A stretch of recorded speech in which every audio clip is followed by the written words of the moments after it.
तो जो जो लोग नहीं देखे हैं पिछला महीना का, अगस्त का, सितंबर का करंट अफेयर, वो जा करके देख लीजिएगा, ताकि जो टेस्ट होगा, ठीक है। सितंबर का पूरा डाला हुआ है,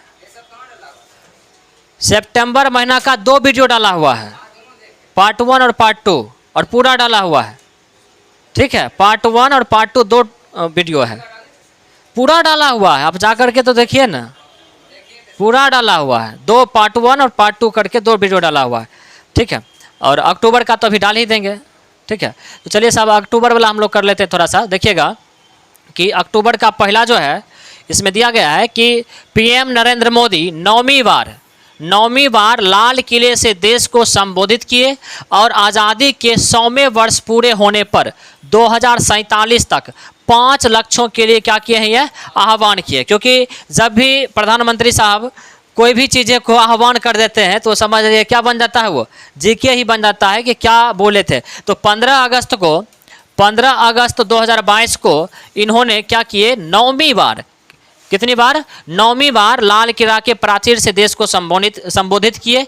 और 2047 तक, जब देश की आज़ादी का 100 वर्ष पूरेगा, तब तक के लिए 5 लक्ष्य को पूरा करने के लिए देशवासियों से क्या किए हैं, आह्वान किए हैं। ये 5 लक्ष्य कौन कौन सा है देखिएगा। तो कई बार सवाल हो सकता है कि हाल ही में नरेंद्र मोदी ने लाल किला के प्राचीर से देश के 100वें आज़ादी वर्षगांठ पर कितने लक्ष्यों को जो है सो प्राप्त करने का आह्वान किया है। तो 5 लक्ष्यों को, और वो लक्ष्य कौन कौन सा है तो इसको भी ध्यान में रखना है। तो पहला जो है, गुलामी का अंश रह ना जाए, ठीक है, गुलामी का अंश ना रह जाए, ठीक है। इसका मतलब ये हुआ कि कोई भी व्यक्ति गुलामी के अंश में या गुलाम रूप से क्या करे, इस देश में नहीं रहे, अपने आप में क्या हो, लोगों को इतना आत्मनिर्भर बना दिया जाए कि स्वतंत्रता उसको क्या कहते हैं, महसूस हो, समझ रहे। इस तरह की चीज़ें, अपनी विरासत पर गर्व, लोगों को कहा गया है कि 2047 तक हम लोग अपना जो विरासत है, संस्कृति है, उस पर क्या करें, गर्व करें। ये नहीं कि हम लोग वेस्टर्न सभ्यता को अपना लें और अपनी जो संस्कृति है, जो सभ्यता है, उसको भूल जाएं, ऐसा नहीं करने का, ठीक है। तो बोला है दूसरा कि अपनी विरासत पर क्या करें, गर्व करें। तीसरा है कि एकता, मतलब एकता को बढ़ावा देना है, एकता को बढ़ावा देना है, ठीक है, ये लक्ष्य था। उसके बाद नागरिकों के लिए कर्तव्य पर जोर, मतलब नागरिकों का जो कर्तव्य है उस पर क्या किया गया है, जोर दिया गया है। क्योंकि नागरिक जो है ना, देश का नागरिक, वो मूल रूप से जो उसका कर्तव्य है संविधान में, उसका वो पालन नहीं कर पा रहा है। तो प्रयास किया जा रहा है कि नागरिक अगर खुद अपने मौलिक कर्तव्य पर जोर दे तो देश की जो है सो आर्थिक स्थिति और प्रशासनिक स्थिति भी क्या हो जाएगा, स्वतः मजबूत हो जाएगा। तो कर्तव्य की बात किया तो बताइएगा कि मौलिक कर्तव्य का वर्णन संविधान के किस अनुच्छेद में है, बताइएगा साहब। मौलिक कर्तव्य का वर्णन संविधान के किस अनुच्छेद में है, बताइएगा। तो 51 के क में जोड़ा गया। और भाग कौन सा साहब, 4 का क। भाग कौन सा है साहब, भाग पूछेगा कि मौलिक कर्तव्य का वर्णन संविधान के किस भाग में है, तो 4 के क में है। और मौलिक कर्तव्य का वर्णन किस अनुच्छेद में है अगर पूछे तो अनुच्छेद बोलना है क्या, 51 का क। भाग 4 का क, अनुच्छेद 51 का क, ये बातें हमको बोलना है साहब। उसके बाद देखिएगा साहब, नेक्स्ट जो है पूछा जाएगा कि मौलिक कर्तव्य को किस संविधान संशोधन के द्वारा भारतीय संविधान में जोड़ा गया। तो क्या बोलेंगे, कौन सा संविधान संशोधन, 2002 में मौलिक कर्तव्य का वर्णन बताइए साहब। तो 76वां संविधान संशोधन, 42वां, आप लोग 76 बोल के हमको, 42वां संविधान संशोधन 1976 ईस्वी में जो है सो मौलिक कर्तव्य को जोड़ा गया। और किस समिति के सिफारिश पर, स्वर्ण सिंह समिति के सिफारिश पर जोड़ा गया साहब। और मौलिक कर्तव्यों की संख्या जो है वो कितनी है, मौलिक कर्तव्यों की संख्या जो है साहब 11 है। कितनी है, 11 है। तो प्रधानमंत्री साहब बोले हैं कि नागरिकों के कर्तव्य पर क्या दिया जाए, जोर दिया जाए। ये चौथा पॉइंट था। और 5वां जो पॉइंट था वो था आपका एकजुटता पर बल दिया जाए। ये 5 पॉइंट जो है सो साहब ये नरेंद्र मोदी के द्वारा दिया गया। तो बताइएगा कि नरेंद्र मोदी देश का प्रधानमंत्री किस वर्ष बना था सबसे पहली बार, 14 में।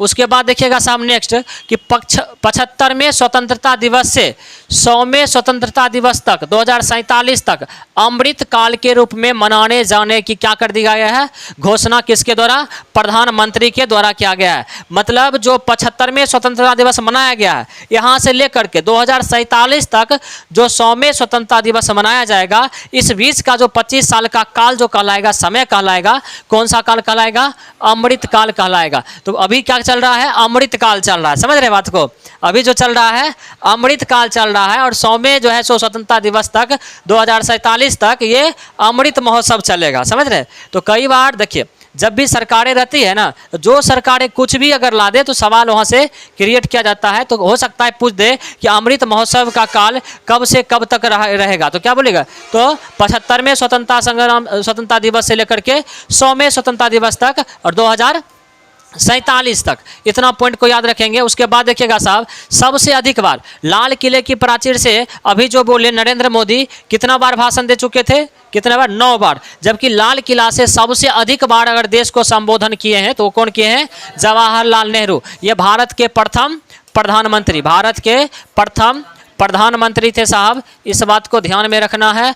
और ये जो संबोधित किए थे देश को, 17 बार देश को संबोधित किए थे साहब। और ये देश के प्रधानमंत्री कितने वर्ष रहे थे, 16 वर्ष 9 माह तक ये देश के प्रधानमंत्री रहे थे साहब, इस बात को ध्यान में रखना है। उसके बाद देखिएगा साहब, हाल ही में कुछ पुरस्कार दिया गया है, और ये पुरस्कार साहब आप देखिएगा कि कई बार एग्जाम में आपको पूछा जाता है, और ये सेना से संबंधित पुरस्कार है, तो हो ना हो कि कभी ना कभी आपको पूछा जाएगा। जैसे कि पहला जो है शांति काल में मिलने वाला वीरता का दूसरा सबसे बड़ा सम्मान, वीरता का दूसरा सबसे बड़ा सम्मान कौन सा है साहब, कीर्ति चक्र 2022। कीर्ति चक्र 2022 से 3 जवानों को क्या कर दिया गया है, सम्मानित किया गया है। तो अभी पूछा जाएगा कि हाल ही में कीर्ति चक्र से 2022 में कितने जवानों को सम्मानित किया गया, क्या बोलेंगे, 3 जवान को। और 3 जवान कौन कौन सा है साहब, इसको देखिएगा। तो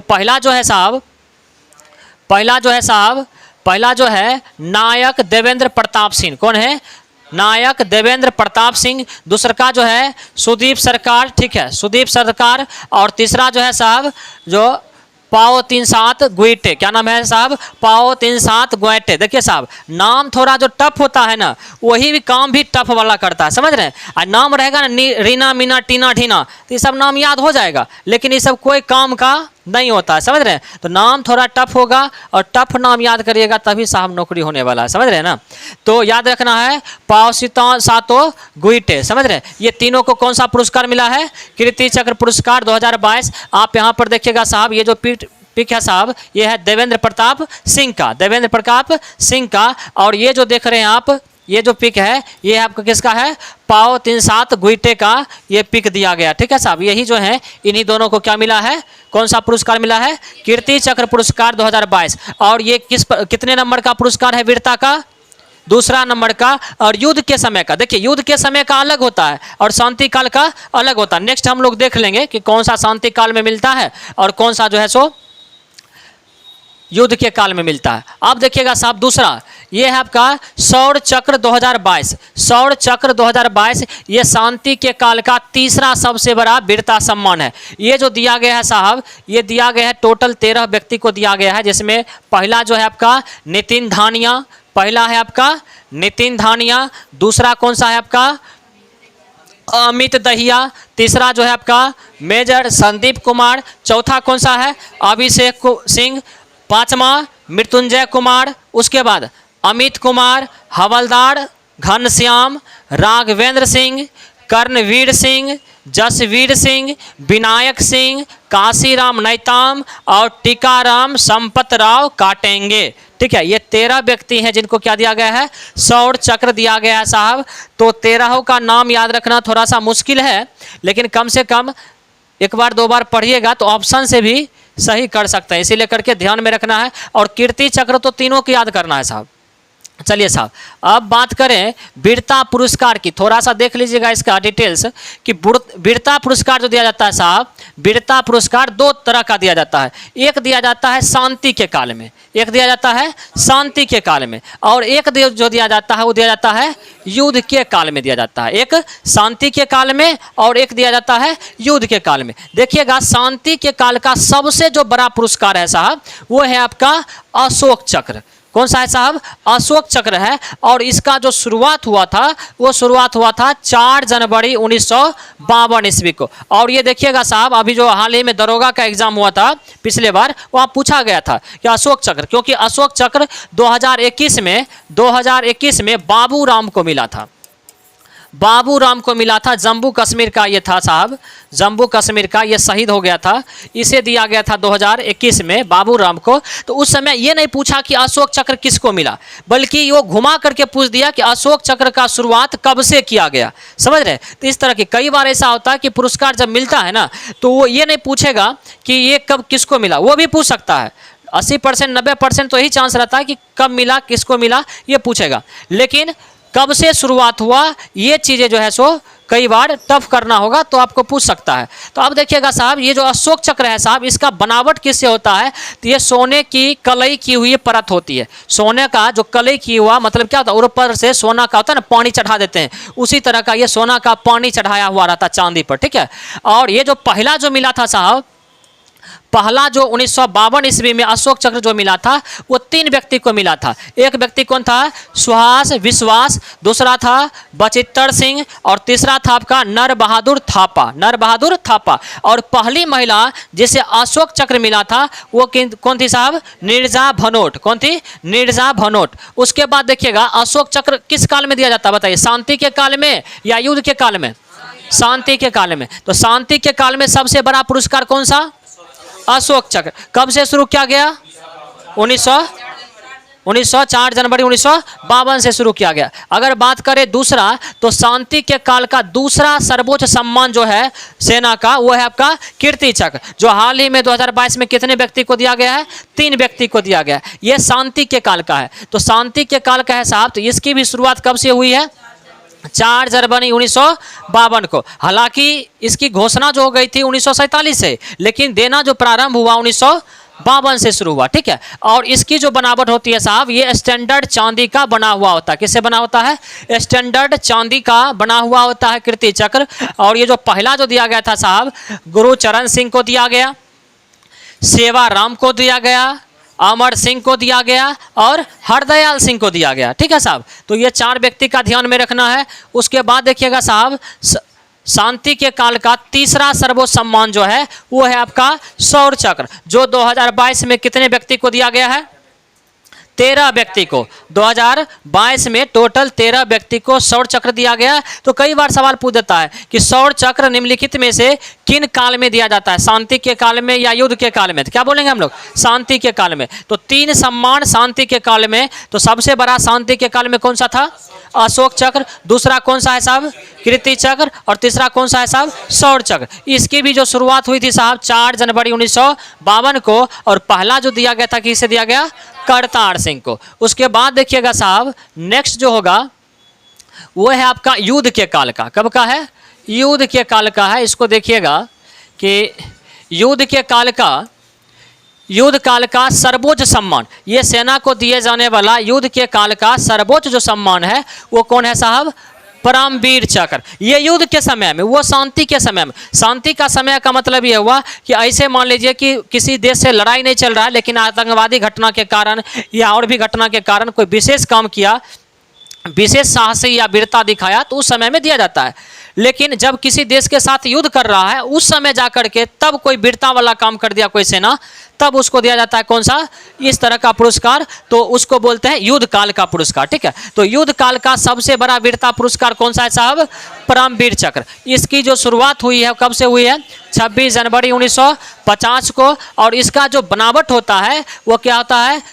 कांस का इंद्रब्रज बना होता है, कांस का बना हुआ होता है और उस पर जो सिंबल बना होता है इंद्रब्रज का बना हुआ होता है। और ये जो पहला जो दिया गया था परमवीर चक्र किसे दिया गया था? मेजर सोमनाथ शर्मा का, मेजर सोमनाथ शर्मा का। और ये साहब कुमायूं रेजिमेंट के जवान थे। किस रेजिमेंट से जुड़े हुए थे? कुमायूं रेजिमेंट से जुड़े हुए थे। इस बात को ध्यान में रखेंगे, कई बार पूछ देता है कि किस रेजिमेंट से जुड़े हुए थे। अगला देखिएगा साहब कि युद्ध के काल का दूसरा सबसे बड़ा, युद्ध के काल का दूसरा सबसे बड़ा वीरता पुरस्कार वो है कौन सा साहब? महावीर चक्र। कौन सा है? महावीर चक्र। इसकी भी जो शुरुआत हुई है 26 जनवरी 1950 को। देखिए युद्ध वाला जितना हुआ है वो सारा 50 में, और शांति वाला जो भी हुआ है वो हुआ 52 में। ध्यान में रखना है। तो इसमें जो बनावट होता है स्टैंडर्ड चांदी का होता है। कैसा होता है? ये स्टैंडर्ड चांदी का होता है। और ये पहला जो दिया गया था ब्रिगेडियर राजेंद्र सिंह को दिया गया था, ब्रिगेडियर राजेंद्र सिंह को ये पहला पुरस्कार कौन सा? महावीर चक्र, जो युद्ध के काल का दूसरा सबसे बड़ा सम्मान है। चलिए साहब, उसके बाद देखिएगा तीसरा सबसे बड़ा सम्मान युद्ध के काल का जो है वो है आपका वीर चक्र। इसकी भी शुरुआत कब हुई साहब? 26 जनवरी 1950 का। और ये भी जो बना होता है साहब स्टैंडर्ड चांदी का बना हुआ होता है, स्टैंडर्ड चांदी का बना हुआ होता है। तो इतना याद रखना है साहब। शांति के काल में कौन कौन सा था साहब? पहला, दूसरा कीर्ति चक्र, तीसरा शौर्य चक्र। उसके बाद बताइएगा युद्ध के काल में पहला कौन सा? परमवीर चक्र। दूसरा कौन सा? महावीर चक्र। तीसरा कौन सा? वीर चक्र। तो इतना पॉइंट्स को साहब हम लोग ध्यान में रखेंगे। उसके बाद देखिएगा साहब अगला जो है, अगला है कि शशि थरूर। शशि थरूर साहब जाना माना चेहरा वर्तमान में है, जो कांग्रेस पार्टी से जुड़ा हुआ नेता है और वो सांसद भी हैं। ठीक है साहब, शशि थरूर। और ये लेखक भी साहब, ये किताबें भी बहुत सारे लिखे हैं शशि थरूर, समझ रहे हैं। अभी देखिएगा कि कांग्रेस का जो चल रहा है कौन सा वो मार्च जो चल रहा है, क्या बोलते हैं, भारत जोड़ो यात्रा, भारत जोड़ो यात्रा जो चल रहा है उसमें शशि थरूर भी शामिल है। तो शशि थरूर को फ्रांस का शीर्ष नागरिक सम्मान, देखिए साहब फ्रांस दिया है सब, तो स्वाभाविक बात है कि कोई देश दूसरा देश अगर दे रहा है आपके नेताओं का तो स्वाभाविक बात है कि उसमें कोई ना कोई क्वालिटी है। तो लेखन कला के कारण इन्हें क्या कहते हैं कि फ्रांस जो है वो अपने देश का शीर्ष नागरिक सम्मान, शीर्ष नागरिक सम्मान मतलब समझते हैं उस देश का सबसे बड़ा नागरिक सम्मान। जैसे कि भारत का सबसे बड़ा नागरिक सम्मान कौन सा है? भारत रत्न है। उसी प्रकार से फ्रांस का भी जो सबसे बड़ा नागरिक सम्मान जो है उसी को बोलते हैं शीर्ष नागरिक सम्मान। वो कौन सा है, क्या नाम है उसको? सेवेलियर दी लाज लिसन द ओनर सम्मान। क्या नाम है? सेवेलियर दी लाज लिसन द ओनर सम्मान। ठीक है, ये किस देश का है? फ्रांस का है। जिस तरह से भारत का है भारत रत्न, उसी तरह से फ्रांस का जो है सेवेलियर दी लाज लिसन द ओनर सम्मान। ठीक है, ये जो दिया गया किसे दिया गया साहब? शशि थरूर को दिया गया है। और यह पुरस्कार उनके लेखन एवं भाषा के लिए दिया गया। जो ये लिखते हैं किताबें, ये नेता तो है ही, लेकिन इनका लिखने का कला पहले से ही जो है सो चल रहा है, पहले से ही लिख रहे हैं। तो जिसके कारण इनके लेखन के लिए और लेखन की जो भाषा है इसके कारण इनको दिया गया है सर्वोच्च सम्मान साहब, समझ रहे ना। तो ध्यान में रखना है कि ये जो है शशि थरूर केरल के तिरुवनंतपुरम से कांग्रेस के क्या हैं? लोकसभा सदस्य हैं। केरल के तिरुवनंतपुरम से लोकसभा के सदस्य हैं शशि थरूर। और इनकी जो किताबें थोड़ा सा देख लेते हैं, 2-4 किताबें साहब। अब देखिएगा साहब दिया कौन सा देश है? फ्रांस दिया है। तो फ्रांस दिया है तो बताइए फ्रांस की राजधानी कहाँ है साहब? फ्रांस की राजधानी पेरिस, फ्रांस की राजधानी पेरिस। और बताइएगा फ्रांस की राजधानी पेरिस किस नदी के किनारे है? सीन नदी के किनारे। सही बात, सीन नदी के किनारे। सीन नदी, सीन नदी के किनारे। सोन नदी तो बिहार में बहती है साहब, तो फ्रांस में कैसे चली जाएगी? बताइए, हम लोग के जैसे थोड़े घूमने चल जाएगा। हाँ चलिए साहब, तो ये हो गया पेरिस जो है सो सीन नदी के किनारे है। और बताइएगा कि फ्रांस का जो है राष्ट्रपति कौन है वर्तमान में? बताइए, फ्रांस का राष्ट्रपति वर्तमान में बताइएगा साहब। करेंट अफेयर का मतलब ही है कि साहब अगर कोई भी देश आया उसके इर्द गिर्द के चीज़ों को लेके चलना है साहब। बताइएगा, बताइएगा साहब कौन है? Emmanuel Macron. कौन है साहब? Emmanuel Macron. तो इमैनुअल मैक्रो, तो हम लोग इतना जल्दी भूल जाते हैं, बताइए, इमैनुअल मैक्रो। तो चलिए साहब अब हम लोग पुस्तक देख लेते हैं, पुस्तक देख लेते हैं। अब देखिएगा साहब फ्रांस, एक चीज़ और भी याद रखना, फ्रांस के साथ ना हम कुछ युद्धाभ्यास भी करते हैं, कौन कौन सा करते हैं? वरुण युद्धाभ्यास। कौन सा करते हैं? वरुण करते हैं, गरुड़ करते हैं, ये सब करते हैं ना। वरुण करते हैं और गरुड़ करते हैं। तो वरुण जो करते हैं ये हम करते हैं, कौन सा है ये? नौसेना का। ये किसका युद्धाभ्यास है? नौसेना का। गरुड़ कौन सा है? वायुसेना का। ये सारे पॉइंट याद रखेंगे कि वरुण युद्धाभ्यास किन देशों के बीच होता है? तो क्या बोलेंगे? भारत और फ्रांस के बीच। और ये किस प्रकार का युद्धाभ्यास है? तो वायुसेना का, गरुड़। और पूछेगा कि वरुण किसके बीच होता है? तो भारत और फ्रांस के बीच। और ये किस प्रकार का युद्धाभ्यास है? तो ये नौसैनिक युद्धाभ्यास है साहब, इस बात को ध्यान में रखेंगे। और ये जो वरुण और गरुड़, ये जो दोनों होता है किसके किसके बीच में होता है? भारत और फ्रांस के बीच में होता है। युद्धाभ्यास क्या होता है? युद्धाभ्यास केवल ये होता है कि प्रैक्टिस, युद्ध की प्रैक्टिस, अभ्यास जो होता है, इसी को क्या बोलते हैं? युद्धाभ्यास बोलते हैं। मतलब वही बात, जब गोली बंदूक में जंग लगने लगता है ना, तब बोलता है, जब एक्सपायर होने लगता है ना गोली बंदूक, तब बोलता है कि आओ एक्सपायर वाला सब मिलके क्या कर लें? फोड़ लें। समझ रहे हैं ना? तो इस तरह से युद्धाभ्यास चलते रखता है, प्रैक्टिस। ठीक है साहब? चलिए, ऐसे ही, ऐसा नहीं है कि ये लॉजिक है, ठीक है ना। चलिए, हाँ, इनकी कुछ किताबें हैं साहब शशि थरूर का। तो देखिएगा, शशि थरूर को कौन सा देश दिया है पुरस्कार? फ्रांस दिया। फ्रांस का राष्ट्रपति इमैनुअल मैक्रो। Emmanuel Macron. यहाँ की राजधानी पेरिस। किस नदी के किनारे? सीन नदी के किनारे। चलिए साहब, अब देखिएगा कुछ पुस्तक है इनका। The great Indian novel. क्या है? The great Indian novel. उसके बाद द रियॉट्स। द रियॉट्स ये साहब 2002 में जो गोधरा कांड हुआ था ना साहब गुजरात में, उस पर लिखी गई किताबें हैं द रियॉट्स। समझ रहे हैं ना? यानी दंगा, दंगा इसको बोलते हैं, दंगा हिंदी में बोलते हैं दंगा। ठीक है साहब? तो ये किताबें हैं दंगा। ठीक है? 2002 में जो गोधरा कांड हुआ था उससे संबंधित किताबें हैं। उसके बाद देखिएगा अगला है India from midnight the millennium bookless in Baghdad.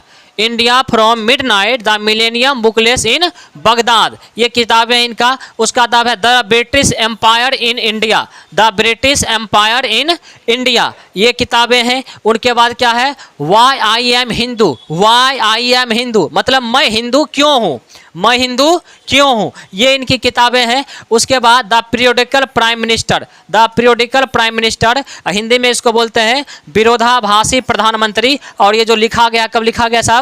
2018 में लिखा गया है। तो इतने किताबों को हम लोगों को ध्यान में रखना है। तो बताइए पहला किताबें कौन सा था इनका साहब?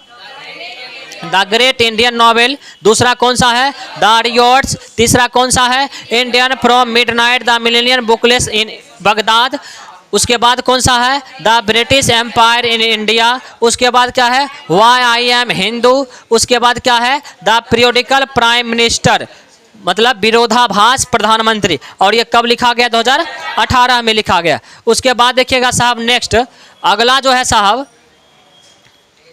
के बिरला फाउंडेशन द्वारा जारी पुरस्कार 2021। तो देखिएगा साहब के बिरला फाउंडेशन का जो स्थापना किया गया था, ये स्थापना किया गया था कब? 1991 ईस्वी में के बिरला फाउंडेशन की।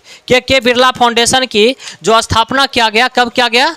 1991 ईस्वी में किया गया था। और ये जो किया गया था साहब 1991 ईस्वी में, तो इसमें 3 प्रकार की सम्मान दिया जाता है। के बिरला फाउंडेशन के द्वारा, के बिरला फाउंडेशन के द्वारा 3 प्रकार का दिया जाता है पुरस्कार। एक दिया जाता है साहब सरस्वती सम्मान, एक दिया जाता है सरस्वती सम्मान, दूसरा दिया जाता है बिहारी सम्मान, और तीसरा दिया जाता है आपका व्यास सम्मान। के बिरला फाउंडेशन के द्वारा 3 सम्मान। और के बिरला फाउंडेशन की स्थापना कब हुआ था?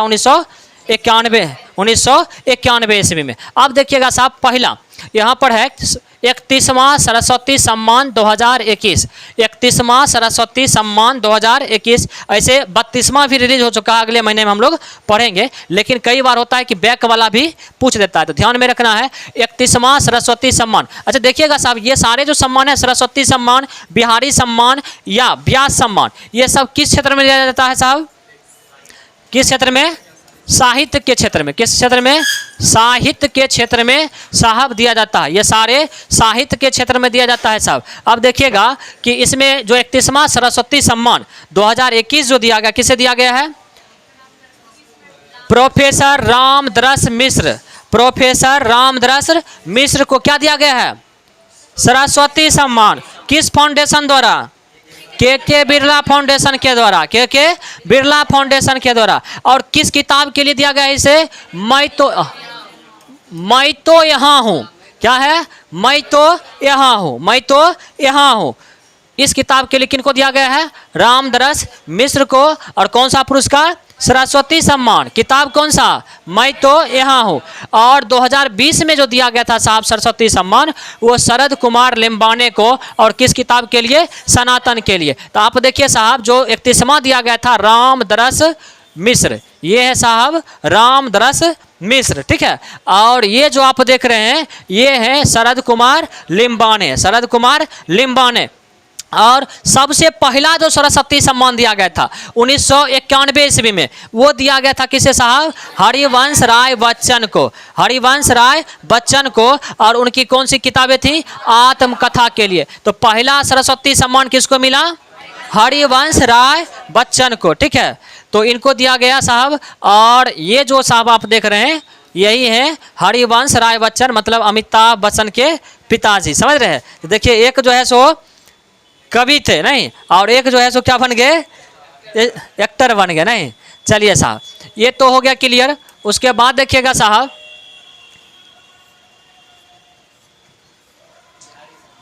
उसके बाद है साहब 31वां बिहारी सम्मान 2021, 31वां बिहारी सम्मान 2021। तो एक बार हम उसको रिकॉल कर लेते हैं पहले, सरस्वती सम्मान को। तो बताइए 2021 में किसको मिला था सरस्वती सम्मान?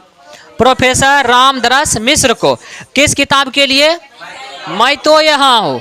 2020 में किसे मिला था? शरद कुमार लिम्बाने को। किस किताब के लिए? सनातन के लिए। और सबसे पहला किसे मिला था?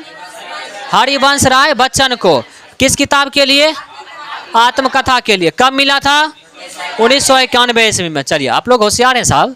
चलिए, 31वां बिहारी सम्मान 2021, ये किसे मिला था साहब? मधु कांगड़िया को। किसे मिला है? मधु कांगड़िया को। और इनको मिला है हम यहाँ थे, हम यहाँ थे। वो क्या बोला है?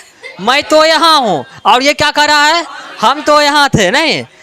समझ रहे हैं साहब? तो याद रखना है। देखिए, 21 में ही मिला है, तो याद करना भी आसान है। देखिए, ये बिहारी सम्मान में क्या बोल रहा है? हम यहाँ थे। और सरस्वती सम्मान में क्या बोल रहा है? मैं तो यहाँ हूँ, ठीक है साहब। तो इस तरह से लॉजिकली हम लोग याद कर सकते हैं। और 2020 में जो मिला था साहब, वो किसे मिला है? मोहन कृष्ण बोहरा को, मोहन कृष्ण बोहरा को, ठीक है साहब। और प्रथम जो मिला था 1991 ईस्वी में, वो जय सिंह नीरज को। और किस किताब के लिए मिला था? धानी का आदमी। किसके लिए? धानी का आदमी के लिए मिला था इन्हें साहब। देख रहे हैं, ये जो है ना साहब, ये है आपके मधु कांगड़िया, मधु कांगड़िया। और ये जो है साहब मोहन कृष्ण बोहरा। ये कृष्ण तो नहीं लग रहे हैं सुदामा जैसा नहीं है।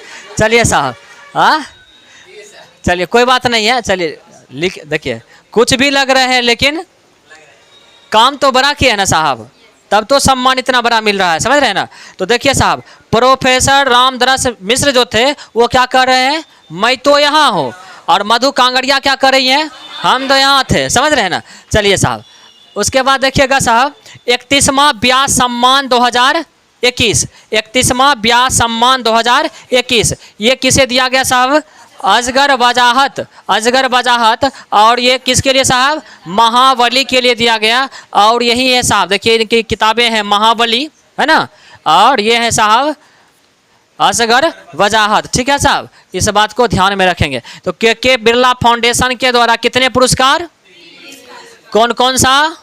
सरस्वती सम्मान, बिहारी सम्मान और व्यास सम्मान। और देखिएगा साहब, ये जो व्यास सम्मान 2021 की बात थी, और 20 में जो मिला है ना साहब, 20 में जो मिला है वो किसे मिला है? प्रोफेसर शरद पागड़े को, प्रोफेसर शरद पागड़े को। और किसके लिए? पाटलिपुत्र की सामग्री, पाटलिपुत्र सामग्री के लिए मिला है साहब। और पहला जो मिला है व्यास सम्मान किसे मिला है? डॉक्टर रामविलास शर्मा को। किसके लिए मिला है? भारत की प्राचीन परिवार एवं हिंदी के लिए इन्हें मिला है 1991 ईस्वी में साहब। इतना पॉइंट्स को हम लोगों को ध्यान में रखना है। चलिए साहब, नेक्स्ट जो हमारा है रेमन मैग्सेस पुरस्कार 2022, रेमन मैग्सेस पुरस्कार 2022। देखिए, रेमन मैग्सेस जो थे, ये फिलीपींस के राष्ट्रपति थे, ठीक है साहब। और ये सामाजिक स्तर से बहुत ही फेमस व्यक्ति थे। और सामाजिक स्तर से इनका नाम बहुत ज़्यादा चलता था। कारण ये है कि ये समाज से जुड़े हुए व्यक्ति थे। और ये जमीनी जो है सो विकास करने में फिलीपींस में बहुत ही मददगार साबित हुए थे। इसी वजह से इनके सम्मान में मृत्यु के बाद एक पुरस्कार जारी किया गया जिसका नाम उन्हीं के नाम पे रखा गया है, रेमन मैग्सेसे पुरस्कार। तो रेमन मैग्सेसे कहाँ के थे? फिलीपींस के। कहाँ के थे साहब? फिलीपींस के। फिलीपींस की राजधानी कहाँ है साहब? मनीला। फिलीपींस की राजधानी मनीला। एशियाई डेवलपमेंट की जो है सो मुख्यालय कहाँ है? मनीला में। एशियन डेवलपमेंट बैंक का जो मुख्यालय है कहाँ है? मनीला में साहब। और फिलीपींस वह पूरे दुनिया का वह पहला देश है जो गोल्डन राइस के उत्पादन पर क्या कर दिया है? मंजूरी दे दिया है। Golden rice. फिलीपींस जो है साहब, फिलीपींस पहला देश है पूरे दुनिया का जो गोल्डन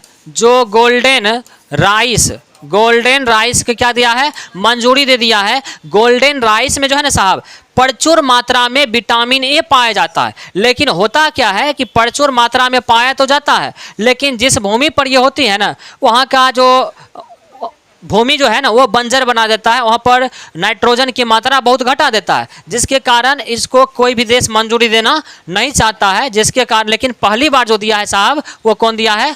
फिलीपींस दिया है गोल्डन राइस को। चलिए साहब अब हम लोग चलाते हैं साहब, ये जो रेमन मैग्सेसे पुरस्कार है ना साहब, इसको एशिया का नोबेल प्राइज कहा जाता है। क्या कहा जाता है? एशिया का नोबेल प्राइज कहा जाता है। उसके बाद देखिएगा साहब, ये जो मिला है ना साहब, ये जो मिला है ये 4 व्यक्ति को मिला है।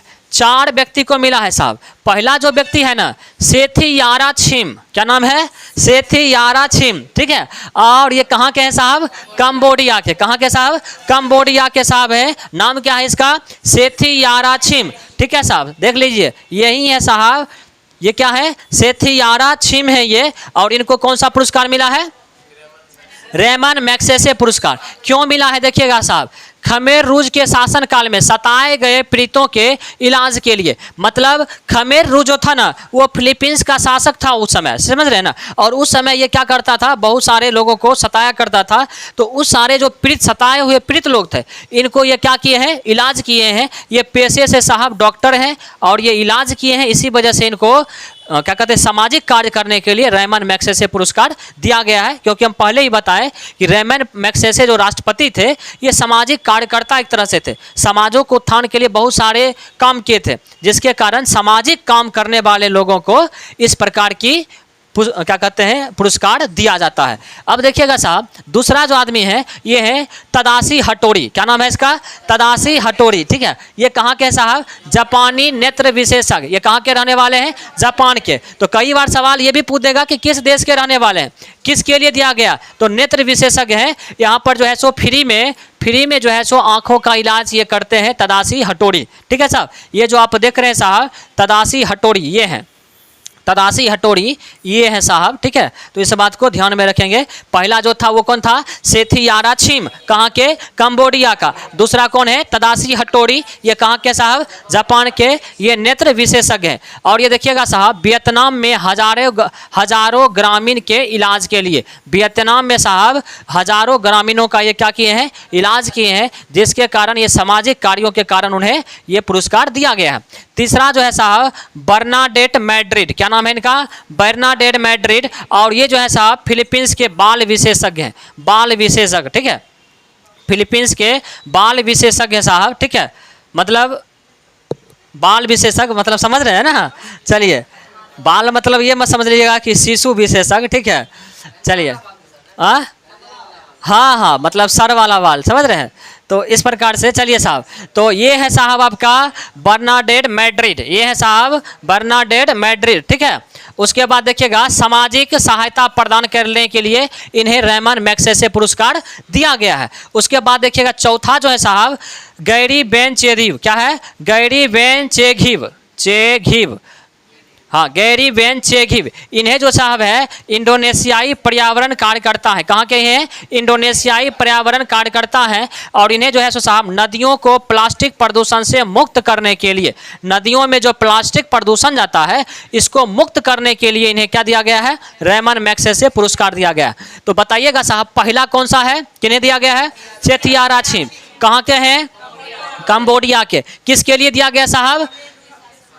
खमेर रूज के शासन काल में सताए गए जो पीड़ित हैं उनकी जो है सो सेवा के लिए, इलाज के लिए इन्हें दिया गया। दूसरा कौन है साहब? तदाशी हटोड़ी। कहाँ के साहब? जापान के नेत्र विशेषज्ञ हैं और ये जो है सो वियतनाम में हजारों लोगों को क्या किया है? इलाज किए हैं, इसके लिए दिया गया। तीसरा कौन है साहब? Bernadette Madrid. ये जो है साहब क्या है? फिलीपींस के बाल विशेषज्ञ हैं और ये सामाजिक कार्य में सहायता की है, इसी वजह से इनको मिला है। और उसके बाद लास्ट में कौन है? गैरी वेनचेघिव। ये जो है सो कहाँ के हैं? इंडोनेशिया के। इन्हें क्यों मिला है? नदी में प्रदूषण को मुक्त करने के लिए, नदी को प्रदूषण मुक्त करने के लिए। जबकि 2021 में साहब आपको पता होगा कि किसे मिला था? रवीश कुमार को मिला था, जो एनडीटीवी का एंकर है साहब, पत्रकार हैं, उन्हें मिला था। ये भारतीय पत्रकार को 2021 में मिला था रेमन मैग्सेसे पुरस्कार साहब। इतना पॉइंट्स को हम लोग को ध्यान में रखना है। चलिए अब कुछ जो है साहब 67वें फिल्म फेयर पुरस्कार 2022, 67वें फिल्म फेयर पुरस्कार 2022। इसमें देखिएगा साहब कि पहला जो है सो सर्वश्रेष्ठ फिल्म किसे घोषित किया गया साहब?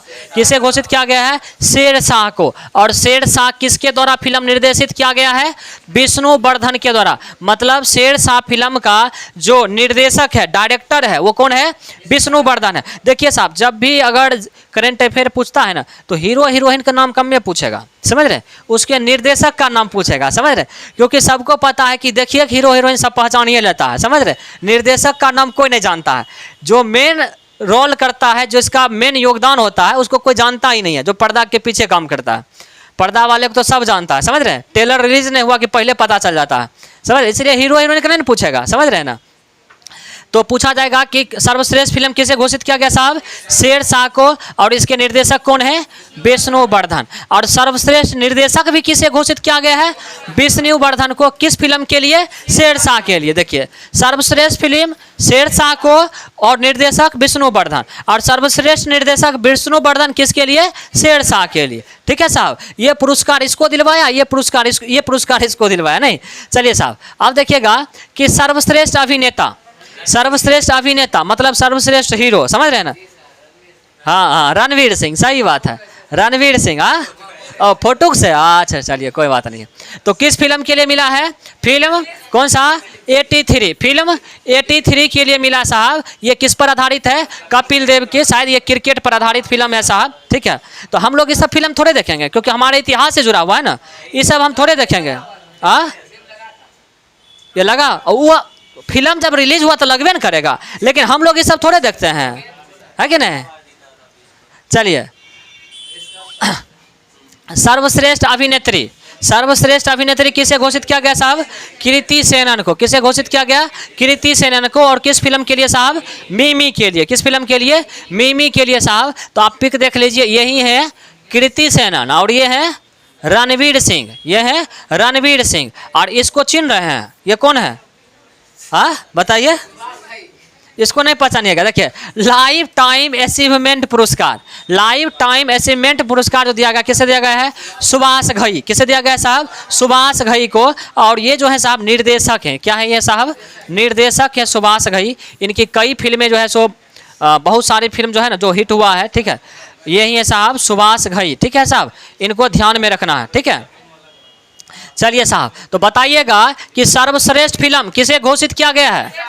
शेरशाह को। इसके निर्देशक कौन है? सर्वश्रेष्ठ निर्देशक किसे घोषित किया गया है? किसे? विष्णुवर्धन को। अच्छा, सर्वश्रेष्ठ अभिनेता रणवीर सिंह को। किस फिल्म के लिए? फिल्म 83 के लिए। और सर्वश्रेष्ठ अभिनेत्री कृति सेनन। किस फिल्म के लिए? मिमी के लिए। चलिए, होशियार है सब लोग। तो चलिए देखिए साहब, कुछ लोग मरने के बाद भी जीके बना जाते हैं।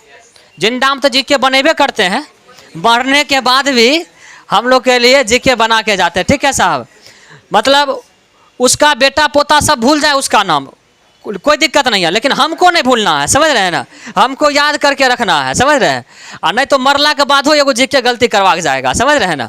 तो इसीलिए करके याद रखना है साहब कि पहला जो है ये व्यक्ति पहुंच चुके हैं ऊपर। ठीक है, ये है साहब राकेश झुनझुन वाला, ये झुनझुना बजा चुके हैं। ठीक है साहब, तो ये कौन थे साहब? शेयर मार्केट के शेयर मार्केट के उद्योगपति थे साहब, ठीक है। देखिए इसलिए देखिए मजाक नहीं उड़ा रहे, बस लॉजिकली हम प्रयास करते हैं कि हंसी मजाक में याद हो जाए, है कि नहीं। चलिए, तो राकेश झुनझुनवाला जो है सो इनका झुनझुना बच चुका है, ठीक है। और ये क्या थे साहब, शेयर मार्केट के उद्योगपति थे साहब।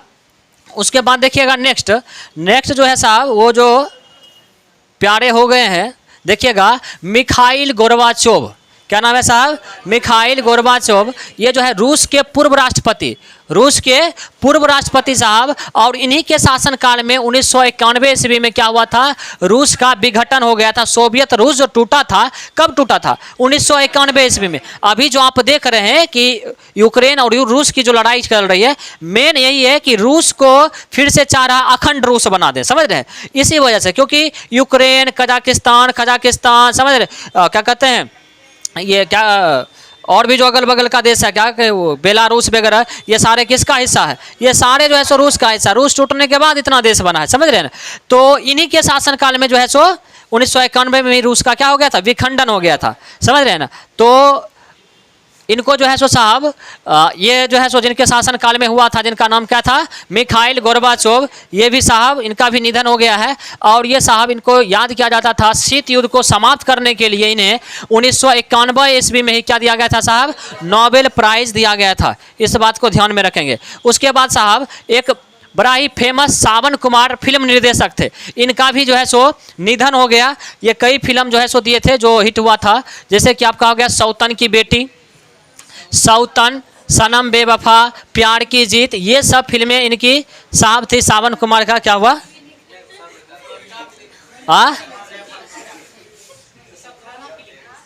अच्छा एक बात बताइए, इसका निधन होगा, ये आदमी जब पुरान है तो फिल्म बनाएगा पुरान के ना।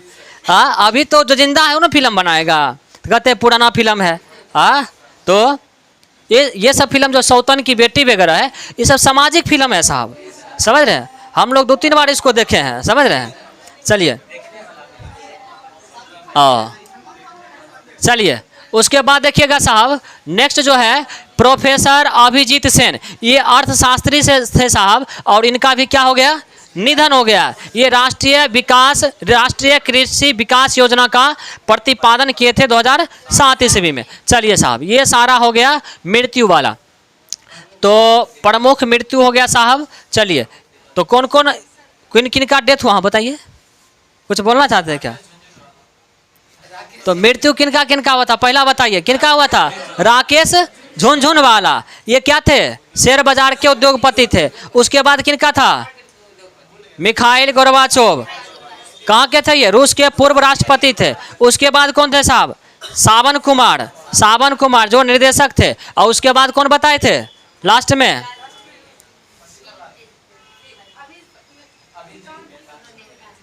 अभिजीत सेन अर्थशास्त्री। तो चलिए साहब, तो देखिए इतना जल्दी याद रहता है, तो आप लोग को बुलाएगा सरकार, आपसे परीक्षा थोड़े लेगा, सीधे बुलाएगा, समझ रहे, वाह, समझ रहे, बोलेगा वाह इतना सुंदर, तो नाके मुंह बढ़िया है, तो ऐसी नौकरी दे देंगे, रुको, पढ़ने की कोई आवश्यकता नहीं है, समझ रहे हैं। चलिए अगला देखिएगा साहब, कुछ दिवस, कई बार होता है कि 1-2 सवाल जीके जीएस का अगर एग्जाम हो तो कई दिवस भी एक आध सवाल पूछ दिया जाता है। जो प्रमुख दिवस है हम लोग इसी में कर लेते हैं, करंट अफेयर में ही ज़्यादा बढ़िया रहता है। तो 1 से 7 अगस्त तक कौन सा दिवस साहब, विश्व स्तनपान सप्ताह दिवस। विश्व स्तनपान सप्ताह मनाया गया 1 अगस्त से 7 अगस्त। देखिए अक्टूबर का है करंट अफेयर, लेकिन सारा फैक्ट जो ये रहेगा किस महीना का रहेगा, वो अगस्त महीना का रहेगा। उसके बाद देखिएगा 6 अगस्त को कौन सा दिवस साहब, हिरोशिमा दिवस, क्योंकि हिरोशिमा पर जापान का शहर है, इसी पर जो है सो साहब बम गिराया गया था, किसके द्वारा, यूएसए के द्वारा गिराया गया था। और ये परमाणु बम का नाम क्या था, लिटिल बॉय। क्या नाम था, लिटिल बॉय साहब इसका नाम था, लिटिल बॉय इस बम का नाम था, समझ रहे हैं साहब।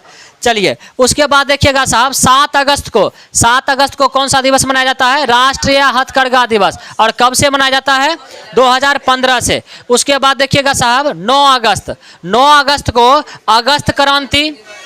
अगस्त क्रांति और उसके बाद विश्व आदिवासी दिवस मनाया जाता है। और आपको पता होगा कि 9 अगस्त को हिरोशिमा हो गया ना, नागासाकी, यही ना, नागासाकी पर भी बम गिराया गया था यूएसए के द्वारा। और इस बम का क्या नाम था साहब? ये था लिटिल बॉय, ये है लिटिल फैट। लिटिल फैट क्या नाम था इसका?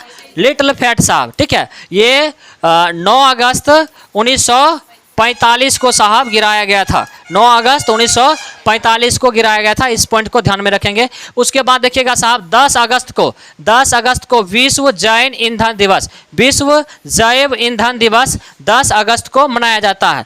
उसके बाद साहब देखिएगा 12 अगस्त को कौन सा दिवस साहब?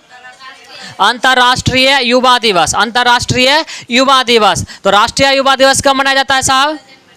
12 जनवरी को। कब मनाया जाता है? 12 जनवरी को। और किनके जन्म दिवस पर बताइए? स्वामी विवेकानंद, स्वामी विवेकानंद। बताइए रामकृष्ण परमहंस की स्थापना किनके द्वारा किया गया था? स्वामी विवेकानंद के द्वारा। किसके द्वारा? स्वामी विवेकानंद के द्वारा। इस बात को हम लोग ध्यान में रखेंगे। उसके बाद देखिएगा कि 14 अगस्त को कौन सा दिवस मनाया जाता है साहब? विभाजन विभीषिका दिवस। मतलब भारत जब आज़ाद हुआ था तो 14 अगस्त को जब बंटवारा हुआ था ना साहब, तो बहुत सारे हिंदू भारतीय जो बसे हुए पाकिस्तान में थे, वहाँ पर बहुत सारा दंगा हुआ था, मारकाट हुआ था, जिसके कारण पाकिस्तान के स्वतंत्रता दिवस कब मनाया जाता है? 15 अगस्त को, तो सॉरी 14 अगस्त को। पाकिस्तान का स्वतंत्रता दिवस 14 अगस्त को। तो उस दिन हम लोग जो बनाए हैं, क्या मनाए हैं? विभीषिका दिवस। कौन? विभाजन विभीषिका दिवस। क्योंकि विभाजन जब हुआ था तो कई विभीषिकाएं हुई थी, कई जगह दंगा हुआ था, कई जगह मारकाट हुआ था। इसी वजह से हमारे जो वर्तमान माननीय प्रधानमंत्री हैं वो जो है सो मनाने की घोषणा की है। ठीक है साहब, 2021 से। कब से घोषणा किए हैं? 2021 से। चलिए साहब 15 अगस्त को देखिएगा साहब क्या मनाते हैं हम लोग? गणतंत्र दिवस कौन बोल रहे हैं? स्वतंत्रता दिवस, सही बात है। 15 अगस्त को क्या मनाते हैं? स्वतंत्रता दिवस। देखिए जिस दिन से 15 अगस्त को गणतंत्र दिवस मनाना शुरू करिएगा ना, सरकार तुरंत बुला लेगा, समझ रहे हैं? बुझ जाएगा कि सब तारीख का सही है, समझ रहे हैं ना, बुझ जाएगा एकदम से। चलिए 15 अगस्त को स्वतंत्रता दिवस, ठीक है साहब। और 15 अगस्त को भारत के साथ साथ किस देश का स्वतंत्रता दिवस और है, तो इसको भी ध्यान में रखिएगा। दक्षिण कोरिया का, कांगो गणराज्य का और बहरीन का, 3 देश का 15 अगस्त को भारत के साथ साथ उसका भी स्वतंत्रता दिवस है। उसके बाद देखिएगा साहब कि दक्षिण कोरिया का जो स्वतंत्रता दिवस मिला था, स्वतंत्र हुआ था, ये 15 अगस्त 1945 को। किस देश से हुआ था ये? जापान से। कांगो गणराज्य कब आजाद हुआ था? 15 अगस्त 1960 को। और किससे? फ्रांस से। बहरीन किससे आजाद हुआ था? ब्रिटेन से। कब हुआ था? 15 अगस्त 1971 को, जब बांग्लादेश आजाद हुआ। नहीं, चलिए साहब इतना बात याद हो गया ना। चलिए अब दूसरा बात बोलते हैं। अच्छा 29 अगस्त को क्या मनाया जाता है साहब? राष्ट्रीय खेल दिवस। और कब? किसके जन्म दिवस पर? मेजर ध्यान। अच्छा बताइएगा अंतर्राष्ट्रीय खेल दिवस, अंतर्राष्ट्रीय खेल दिवस, हाँ अंतर्राष्ट्रीय खेल दिवस ये जो हो जाएगा साहब 6 अप्रैल को, 6 अप्रैल को हो जाएगा साहब। चलिए इसके बाद देखिएगा नेक्स्ट जो हमारा होगा, कुछ किताबें हैं साहब, कुछ क्या 2 किताबें हैं इस मंथ में, ध्यान में रखिएगा कि एक किताबें साहब अनीता भोगले की किताबें हैं, अनीता भोगले की किताबें हैं। ये है साहब इक्वल एट डिफरेंट है। और एक किताबें हैं साहब नमिता थापर का द डॉल्फिन एंड स्नैक, ये और shark, sorry the dolphin and the shark. थोड़ा अंग्रेजी कमजोर है, समझ रहे हैं ना। बस आज भर के लिए करंट अफेयर इतना ही, बाकी अभी बचा हुआ है। अगला जो होगा ना ये फर्स्ट का हो गया, ठीक है। अब सेकंड जो होगा वो नेक्स्ट डे हम लोग कर लेंगे अगला में, ठीक है।